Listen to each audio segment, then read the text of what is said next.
Okay, we're on the north side of the home, and the home faces east, and this is the main electric service disconnect, and we have these covers over L1 and L2.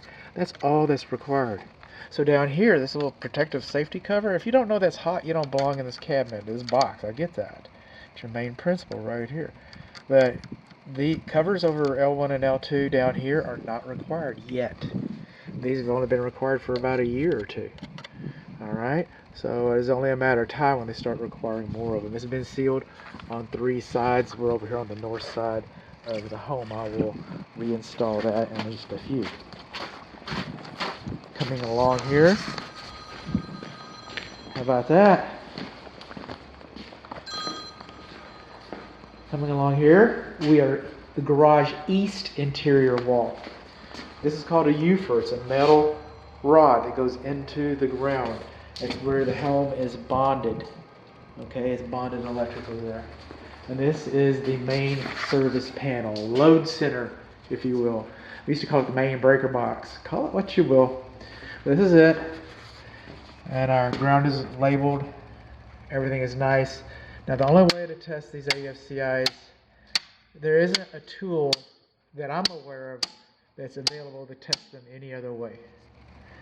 So we just test them manually like that. So we've tested all of the AFCI GFCIs and the AFCIs. Arc fault circuit interruption. Sparks make arcs. You've got sparks that trips. GFCI ground fault. So it's arc fault and ground fault. Ground fault is if electricity finds you some way and uses you as the path to take it to the ground, well then that trips and that saves you from that. So that's pretty good. So what's going on in here? Surely you can come up with something, but oh yeah, I didn't come up with it. These are rules. I've got instructions baked into the report that says this cabinet was supposed to have been nailed into place.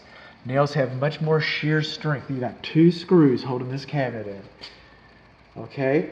If this home was to experience a tornado, for example, but you have an event like that and it blows your whole garage up, you've already got a bad day. I get that. You've already got a bad day. But, or earthquake.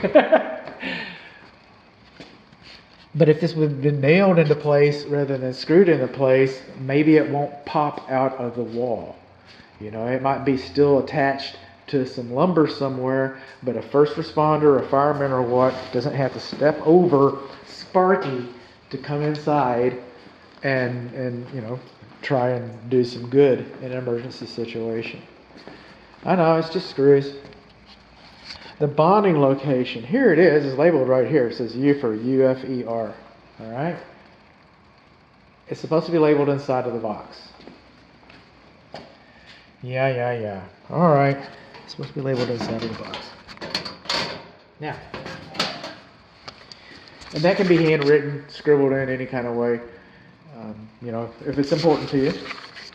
Now over here, these breakers, they're not supposed to be handwritten like that. They're supposed to be printed. See where it says danger? That's printing.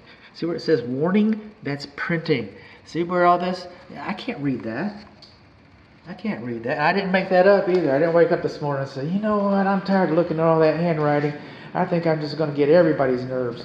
Okay, I'm going to... No, the manufacturer says it's supposed to be printed. The manufacturer delivered stickers that go in there, printed stickers so that you could assign them.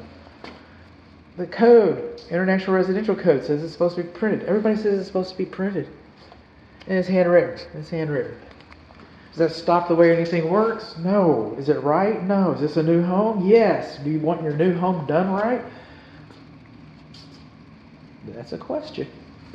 Do you want your new home done right?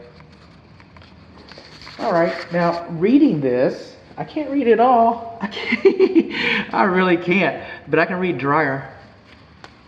6 and 7 dryer right here. Here's your clothes dryer. It's supposed to be GFCI protected. Maybe arc fault too, but GFCI at least. And I do not see a GFCI. I mean, it is not. The clothes dryer is not GFCI protected. So we learned that the clothes dryer is not GFCI protected. We learned that we've got handwriting, improperly labeled handwriting on the dead front cover plate. We learned that we've got screws holding the cabinet into the wall instead of nails. We learned that the bonding location is not written inside of the cabinet.